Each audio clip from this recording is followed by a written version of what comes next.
I am pleased to be joined by the number 10 ranked bantamweight on the UFC roster. Cody Spartan Stamann is back on the show. Thank you for the time, Cody. How are you? I'm great, man. I'm doing great. Well, it's good to talk to you again. I know your fans are excited to see you step back in the cage. Your last fight was supposed to be against Rob Font on June the 22nd, but an injury made you pull out of that fight. Just talk a little bit about how you're feeling now, and are you close to feeling back to 100%? Yep. It was a shoulder injury. I'm still, rehabbing it. Shoulders are weird. I got the okay to go back to training, and once I started training, I realized it wasn't 100%, and I needed more time. Um, and now I'm gonna go to Las Vegas and do some rehab at the PI for a month or so, and I'm hoping at the end of that month I'll be in a position where I'll be ready to sign a fight, because I really want to get in November, December. I think that's a attainable goal. I'm staying in decent shape. So, once the shoulders all healed up, I'll be itching to get back in there. I know there's a huge UFC card in Boston, October the 18th. Is that too soon for you, do you think? Yeah, that one's gonna be tough. I really wanted to respond to Font and say, yeah, dude, I would love to come kick your ass, but um, I just don't think, I pulled out from a fight one time, and he didn't end up getting that fight. I don't want to try to fight prematurely, and not be able to compete, because then he's gonna be screwed again. I mean, I felt bad doing it the first time, but wasn't even really my choice. The UFC told me absolutely I couldn't fight, so. Gotcha. Yeah, I mean, I think the 18th might be a little soon, but I think by that time I'll be looking for a fight. If Rob Hunt's still on the ballot, he Yep. can step up and. Yeah, I recently spoke to his manager, Tyson Chartier, and he told me that you are the fight that they want. Right now you're the number 10 ranked bantamweight on the UFC roster. Font is number 11. I mean, both of you guys have a high ceiling, and I would imagine you both be climbing the rankings here in the near future. What do you think of him as an opponent? Do you like that matchup stylistically for yourself? Yeah, I mean, I feel like I fought guys like Rob Hunt my whole career. You know, he's good. He's got good hands. Um, I don't know. I think I can break him though. I just see him. I never really looked at Rob Hunt and was like, wow, this guy is this guy is something else. You know what I mean? I'm really gonna have to bring it. I don't know. I think he's the same guy every fight. I think I know exactly what I'm getting out of him, and if I have time to study an opponent, and if that fight would have gone through June 22nd, I'm very confident that I would whoop his ass. I mean, I'd bet my whole paycheck on myself. Um, and I'd be just that confident if it was going to happen next time. So I think Rob's a a tough dude, but I'm looking at even tougher dudes. I think the Font fight was just kind of a fight that was keeping me busy. Um, Font was the guy I wanted to fight before I fought some Mhm. killer in the top five or something. So um, now I'm in a position where it's like, do I go back and revisit the Font fight, or do I go fight that guy? Do I fight the top five guy that's super tough that I know I got to level up for? So I don't know. I haven't really even thought about it, just because I'm just so focused on just trying to get better. Trying to get all my other weapons a little sharper. And I'm trying to just recover. Sure. Well, happy to hear that you're on the mend and you're getting closer to stepping back in the cage. I'd like to get your thoughts on a couple of matchups. UFC 241 is next weekend. There is a bantamweight fight. I was going to ask you if you'd be able to step in short notice if you got the call, but obviously that would be way too soon, listening to what you're saying now. But Rafael Sunsao is taking on Corey Sandhagen. Who do you think wins that one? Man, Sandhagen can really go. He's got a motor.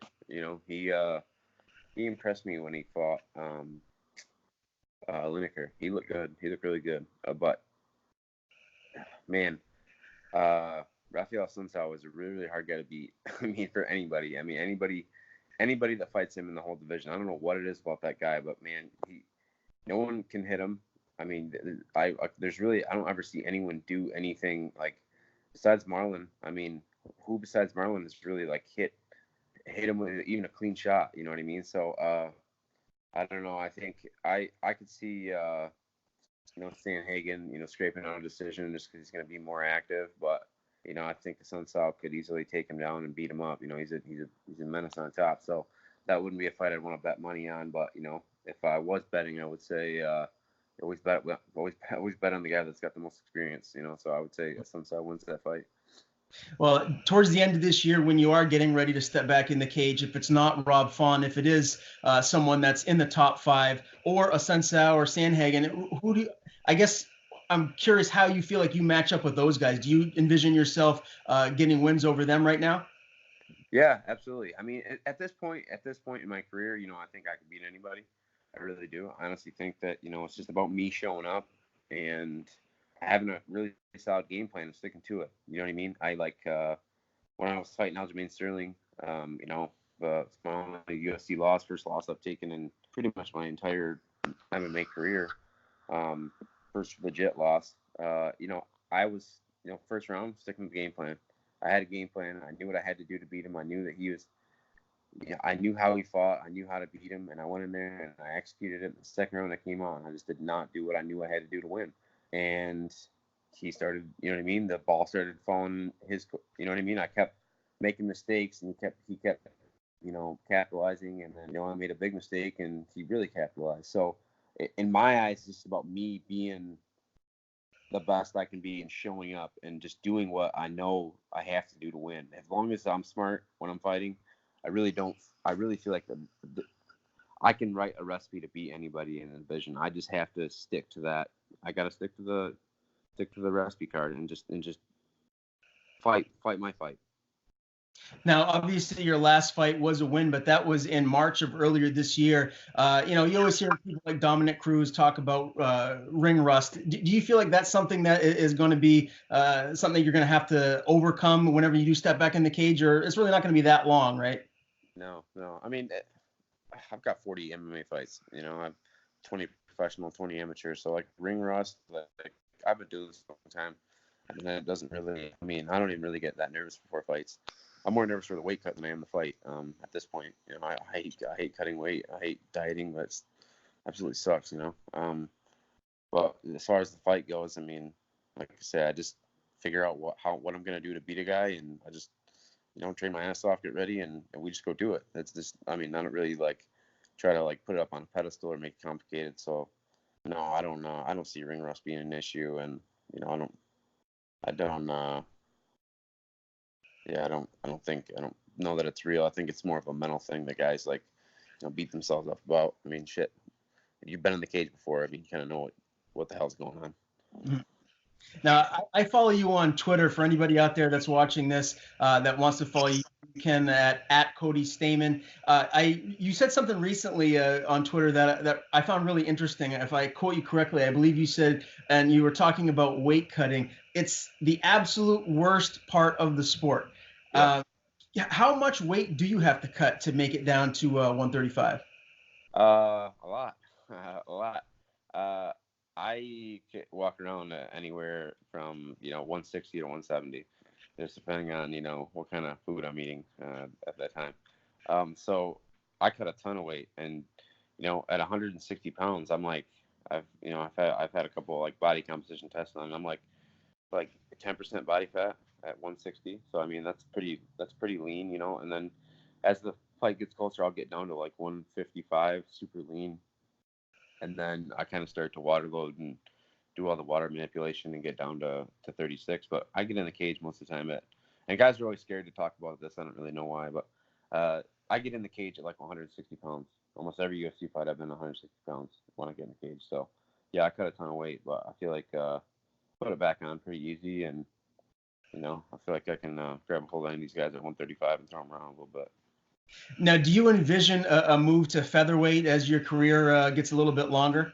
I mean, I would love to fight at 45. I mean, if they came to me and like, hey, do you want to fight this guy at 145? I'd be like, yeah, I'm gonna get paid and I'm gonna cut weight. Like, hell yeah, let's do it.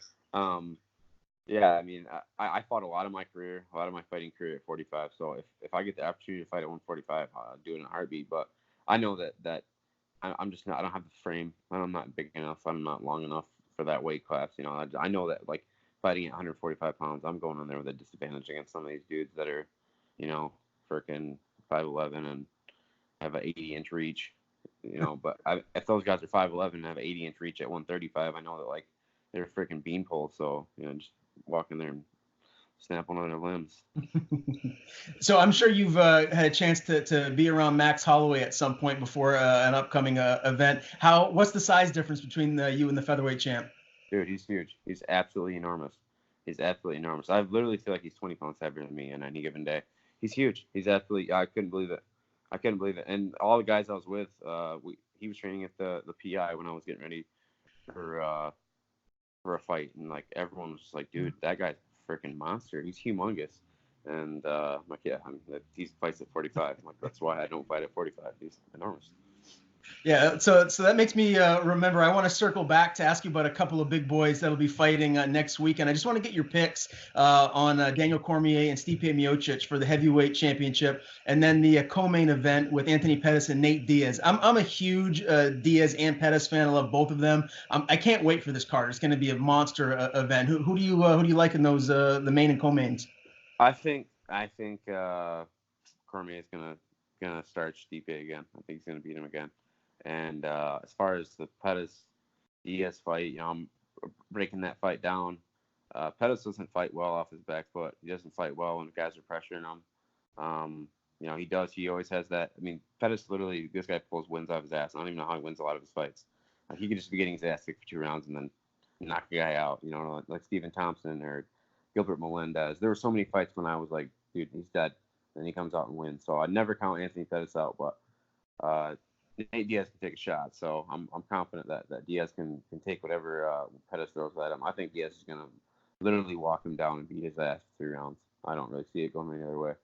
Wow, wow! I can't wait for both of those fights. Is must-watch TV. Last couple questions. I want to stick with your division, bantamweight. You know, I can't lie. I'm a little surprised at what I've seen Henry Cejudo do. Now he's a double champ.